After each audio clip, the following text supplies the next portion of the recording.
Hello students, I am going to continue with the chapter Circles of 10th standard, practice set 3.2, example number 4.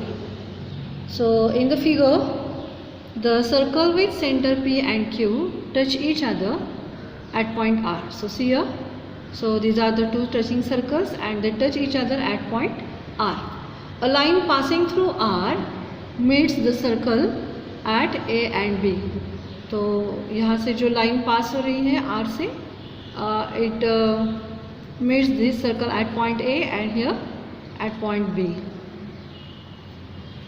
at A and B respectively. Then prove that. So we have to prove that AP is parallel to BQ. So AP and BQ, so these are the parallel. Triangle APR is similar with triangle RQB. And third, find angle RQB. तो RQB ये angle find out करना है. If angle PAR, that is PAR, so this angle you are given as a 35. So this angle you are given as a 35. Now see the first statement, that is first one, that is P dash R dash Q. You learn that is in the theorem of touching circles. If the two circles, अगर ये दोनों circles एक दूसरे को touch करते हैं तो उनका जो पॉइंट ऑफ कांटेक्ट रहता है ये, that is R, and the centres of this circles they are collinear. ये सब कोलिनियर होते हैं, मतलब ये दोनों तीनों एक ही लाइन पे रहते हैं. सो P dash R dash Q. So bye the theorem of touching circles. Next, in triangle PAR, so see this triangle PAR. So you know that is PR and AP, these are the radii of the same circle. PA is congruent with PR, so the reason is radii of the same circle. So अगर ये दोनों triangles congruent है, मतलब ये दोनों angles भी क्या है, कॉन्ग्रुएंट है by the theorem of isosceles triangle. So angle PAR is congruent with angle PRA by the isosceles triangle theorem. तो इस ट्रायंगल में हमने जो भी दिखाया वो सब हम इस ट्रायंगल में भी दिखा सकते हैं. That is in triangle RQB, again this QR is congruent with QB, again the radii of the same circle, so this angle is congruent with this angle. तो अभी इस ट्रायंगल में हमने जो कुछ भी दिखाया वो सब मैंने यहाँ पर भी दिखाया. So in triangle QRB, QR is congruent with QB, that is radii of the same circle. So angle QRB is congruent with angle QBR, that is isosceles triangle theorem.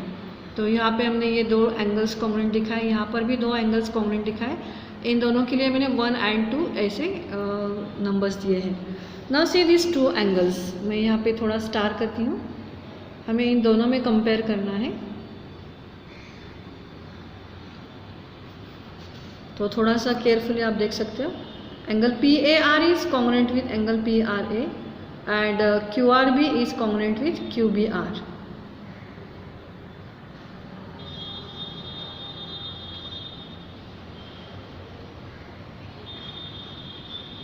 तो यहाँ पे एंगल PRA, ये वाला PRA is congruent with QRB. From figure we can see that these two are the vertically opposite angles. So see here, angle PRA is congruent with angle QRB. The reason is vertically opposite angles. So ये 3 angles, 3 statements हमें थोड़े star करके हम दिखा रहे हैं. तो यहाँ पर भी इन तीनों में से हमें एक रिजल्ट मिलने वाला है. Now see PAR is congruent with PRA and PRA is congruent with QRB. So QRB is congruent with PAR. So PAR is congruent with QRB. सो ये देखो, ये दोनों एक दूसरे को कॉन्ग्रुएंट है. ये वाला एंगल मैंने यहाँ पे लिखा है, ये इसको कॉन्ग्रुएंट है. फर्स्ट सेकेंड से कॉन्ग्रुएंट है, सेकेंड थर्ड से कॉन्ग्रुएंट है, तो थर्ड फर्स्ट से कॉन्ग्रुएंट होता है. तो from 1 to 3 we can write it. So PAR is congruent with QBR.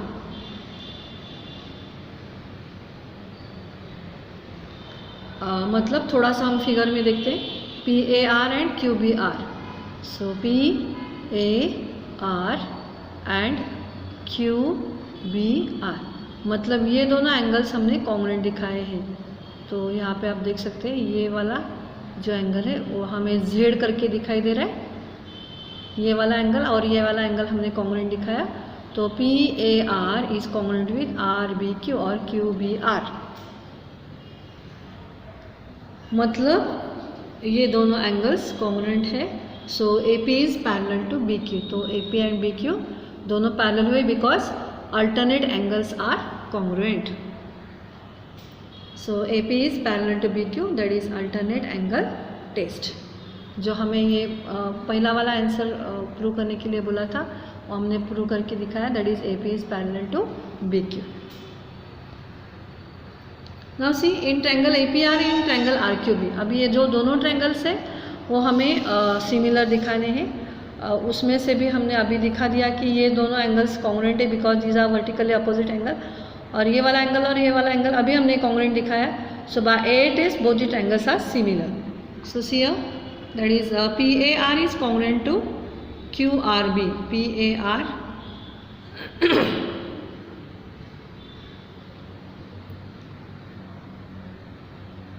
so see here PAR is congruent with, मैंने यहाँ पे लिखा है दैट इज QBR। तो हम QBR कैसे लिया हमने वो हम देखते हैं, that is PAR is congruent with PRA, ठीक है। After that QRB is congruent with QBR and one more statement मैंने यहाँ पे लिखा है that is PRA is congruent with QRB। ये दोनों एंगल्स एक दूसरे को कॉन्ग्रुएंट है, ठीक है, और ये दोनों भी एक दूसरे से कॉन्ग्रुएंट है। सो PAR is congruent with QBR, but QBR किससे कॉन्ग्रुएंट है, QRB से कॉन्ग्रुएंट है, तो मैंने यहाँ पे QRB लिखा है। So from first and second. After that PRA is congruent with QBR, see here PRA is congruent with QBR। तो हम इसको कैसे लिख सकते हैं, दैट इज PRA किसके साथ कॉन्ग्रुएंट है, PAR के साथ कॉन्ग्रुएंट है, और PAR किससे कॉन्ग्रुएंट है, QBR से कॉन्ग्रुएंट है, तो मैंने यहाँ पे लिखा है QBR। And so by AA test both the triangles are similar. Now you are given that PAR is 35 degree, PAR is 35 degree. तो देखो कहाँ पे है PAR, सो ये एंगल 35 है। तो हमें क्या पूछा है, RQB हमें फाइंड आउट करना है। सो RQB है हमें फाइंड आउट करना है। तो ये एंगल और ये एंगल तो कॉन्ग्रुएंट है, हमने पहले ही दिखाया था। तो अगर ये 35 है तो ये भी 35 है, ये 35 है तो ये भी 35 है, because by isosceles triangle theorem अगर ये दोनों साइड्स कॉन्ग्रुएंट है तो ये दोनों एंगल्स भी कॉन्ग्रुएंट है। सो 35 + 35 70 हुआ। इन तीनों ये ट्रायंगल का है, ट्रायंगल का जो टोटल सम होता है एंगल्स का वो 180 होता है। 180 में से हमने 70 माइनस कर दिए, मतलब ये एंगल कितना हुआ 110 का हुआ। तो देखो हम थोड़ा सा एक्सप्लेन करते हैं यहाँ पे। Angle PAR is equal to 35 degree. So angle PRA, angle QRB and angle QBR is equal to 35 because ये ऑल एंगल्स सेम है from 1, 2 and 3। So in triangle QRB, तो देखो यहाँ पे QRB ये तीनों एंगल्स का मेजरमेंट कितना है 180 है, 1, 2 एंड 3। तो मैंने यहाँ पे लिखा है angle QRB plus angle QBR plus angle RQB is equal to 180, that is sum of major of all angles of the triangle is 180। तो इसका मेजरमेंट मैंने बताया था 35, ये भी 35 है, plus angle RQB is equal to 180। So ये 70 हुआ, angle RQB is equal to 180, तो RQB is equal to 180 minus 70, so RQB is equal to 110। So this is the answer of the third question. ये हमने similar भी दिखाया और ये angle भी हमने फाइंड आउट कर दिया। सो this is all about the question number 4 of practice set 3.2। Now see the question number 5 of practice set 3.2। So in the figure the circles with center A and B touch each other at E. Line L is the common tangent which touches the circles at C and D respectively. Find the length of segment CD if the radii of the circle are 4 cm and 6 cm. So यहाँ पे जो figure जो हमें book में दी थी वो मैंने यहाँ पे ड्रॉ की है। और ये दोनों सर्कल्स एक दूसरे को टच करते हैं एट पॉइंट E एंड ये जो लाइन L है ये इन दोनों के लिए कॉमन टेंजेंट है which touches the circle at point C and D।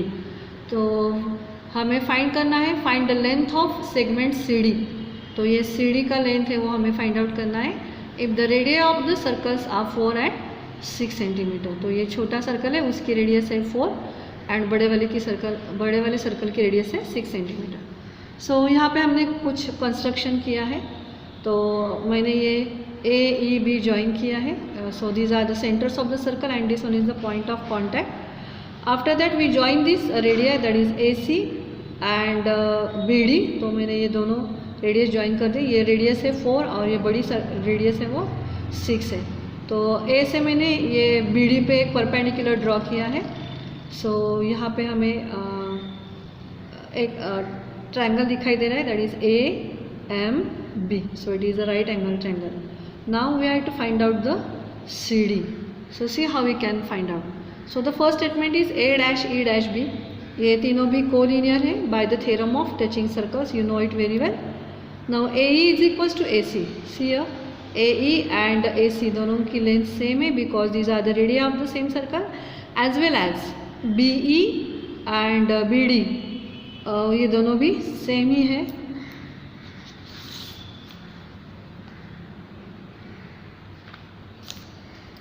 And उनकी लेंथ है 6 centimetre, again the radii of the same circle, दोनों के लिए सेम रीजन मैंने दिया है। नेक्स्ट वन, ये जो एंगल है that is angle A C D as well as angle B D C. तो रेडियस टेंजेंट परपेंडिकुलर थ्योरम और टेंजेंट थ्योरम से हम ये 90 है, आपको पता है। जहाँ पर भी टेंजेंट और रेडियस एक साथ आते हैं तो वहाँ पे जो एंगल फॉर्म होता है वो एंगल होता है 90 डिग्री का। So in quadrilateral A M D C, so C A M D C, तो ये 90 है, ये 90 है, ये 90 है, तो अल्टीमेटली ये भी एंगल कितना होगा 90 होगा। सो ये क्या हुआ, रेक्टेंगल हुआ। सो ये चारों एंगल्स मैंने लिखे हैं और उनकी सम रहती है 360 because the sum angle property of the quadrilateral, मतलब sum of major of all angles of the quadrilateral is 360। तो ये एंगल 90 है, ये 90 है, ये 90 है। सी A M, so C A M ये हमें फाइंड आउट करना है। कैलकुलेशन नहीं करते हो तो भी आपको ये पता चलता है ऑल 3 एंगल्स आर 90, मतलब ये भी एंगल्स 90 होता है। तो फ्रॉम द कंस्ट्रक्शन, सो ये तीनों का एडिशन हुआ 270 plus angle C A M is equals to 360। So angle C A M is equals to 360 minus 270 is equals to 90 degree. So in ये जो quadrilateral A M D C है, since all angles are 90 degree it is a rectangle. और आपको पता है कि the opposite sides of the rectangles are always equal. So D M and A C, so C D M यहाँ पे D M and A सी ये दोनों same हुए, दैट इज़ 4 सेंटीमीटर। ये जो मैंने लिखा है यहाँ पे, ये टोटल बी डी जो है वो है 6 सेंटीमीटर। मैं यहाँ पे साइड में लिखती हूँ, टोटल बी डी वाला जो है वो कितना है 6 सेंटीमीटर है एंड एम डी ये जो है वो 4 सेंटीमीटर है because opposite sides of the rectangle. Now C B M plus M D is equals to B D. C B M plus M D is equals to B D. हमें ये B M find out करना है।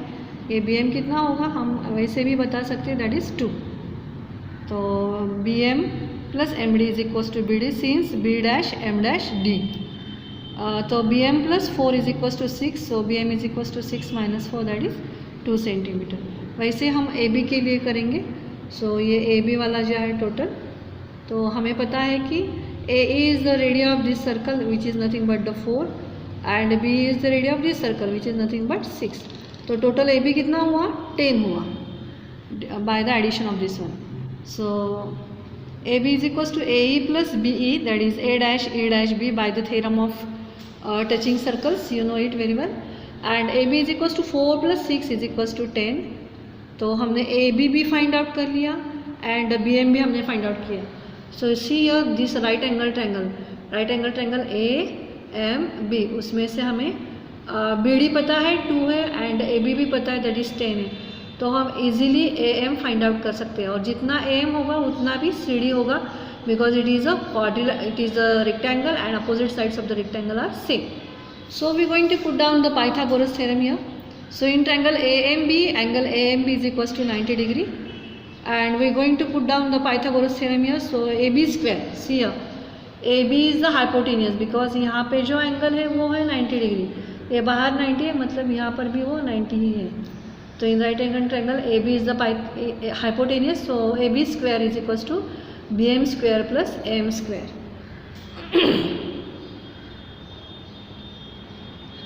तो A B था 10, हमने अभी यहाँ पे निकाला, M square is as it is and B M भी 2 है, तो ये दोनों वैल्यूज हमने यहाँ पे 2 पुट डाउन की। So M square is equals to 10 square minus 2 square which is equals to 100 minus 4। तो एम स्क्वायर कितना आया 96, मतलब एम इज इक्वल्स टू, इसका हमने फैक्टर्स कर दिए, that is 16 into 4 out of which the square root of 16 is 4, so 4 root 6। So C D and M दोनों same है, यहाँ पे C D and M same है because it is a rectangle, हमने प्रूव किया है। तो यहाँ पे एम हमें मिला 4 रूट 6, मतलब सी डी भी कितना है 4 root 6, that is opposite sides of the rectangles are equal. So the length of C D is 4 root 6। Now we are going to see the one more important concept of this chapter, that is arc of a circle. तो देखो यहाँ पे एक circle मैंने draw किया है, so this is nothing but the second, and ये second circle को जहाँ टच होती है वो है इंटरसेक्ट करती है, वो है पॉइंट है ए, यहाँ पे है बी, इन दोनों के बीच में मैंने एक पॉइंट लिया है that is X and this one is the Y. So first we going to see the definition of the arc of the circle. A secant divides the circle in 2 parts and each part together with the points common to the circle is called as the arc। मतलब ये जो secant है, ये secant की वजह से ये circle 2 parts में डिवाइड हो गया है। तो ये जो पॉइंट है A वो सर्कल के लिए और secant के लिए कॉमन है, तो A X B, तो ये पार्ट को हम क्या बोलते हैं arc of a circle. There are 2 arcs form by this secant and second part is called as the A Y B. तो आर्क को कैसे बोलते हैं वो मैं अभी बताती हूँ। So the arc is A X B और you can say it is that is B X A, कैसे भी आप बोल सकते हैं। A and B these are the end point of this arc and the second arc is that is A Y B और we can say that is B Y A. If the second is next one and arc is the part of the circle, remember this one. If this secant passes through the center, then each arc so formed is called as a semicircle। तो यहाँ पे हमें दिखाई दे रहा है कि O is the center of the circle, but ये जो secant है वो सर्कल से पास नहीं हो रही है। अगर वो सर्कल से पास होती है तो जो दोनों आर्क यहाँ पे फॉर्म होती है, these are called as the so this each arc is nothing but a semicircle। if the secant pass through the center of the circle, then each arc जो form होती है वो क्या होती है, it is nothing but a semicircle। and you know the total measure of the circle is 360, मतलब semicircle में जो arc form होती है उसका measurement कितना होगा, वो 180 होगा। तो यहाँ पे हमें जो टाइप्स है आर्क के वो फाइंड आउट करने। अभी हम देख रहे हैं कि ये जो सेकेंट है वो सेकेंट जो सेंटर से पास नहीं हो रही है। सो यहाँ पर भी जिस साइड पे सेंटर है उस पार्ट की जो आर्क है उसको हम बोलते हैं मेजर आर्क, और जिस पार्ट में सेंटर नहीं है उसको हम बोलते हैं माइनर आर्क। मैं रिपीट करती हूँ, एक सर्कल हमने फॉर्म किया है, वहाँ पे एक सेकेंड हमने ड्रॉ की है। सेकेंड ड्रॉ करने पर circle is dividing into 2 parts. तो जो पार्ट में जिस पार्ट में सेंटर है उस पार्ट को हम बोलते हैं मेजर आर्क, और जिस पार्ट में सेंटर नहीं है उसको हम बोलते हैं माइनर आर्क। तो इस फिगर में arc A X B is the minor arc and A Y B is nothing but the major arc. कभी कभी जो आर्क है वो 2 लेटर से भी बोली जाती है। तो यहाँ पर अगर हमें ऐसा सर्कल दिया है और हमें सिर्फ ऐसा ही दिया है that is arc A B.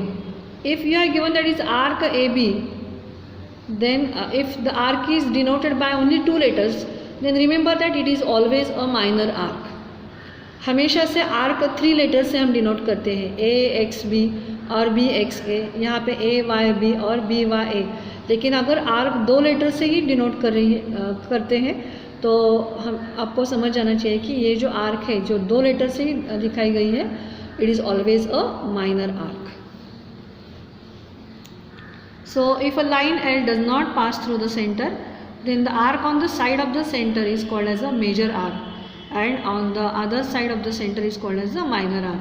And in given figure AYB, so see here, AYB is a major arc and AXB is a minor arc.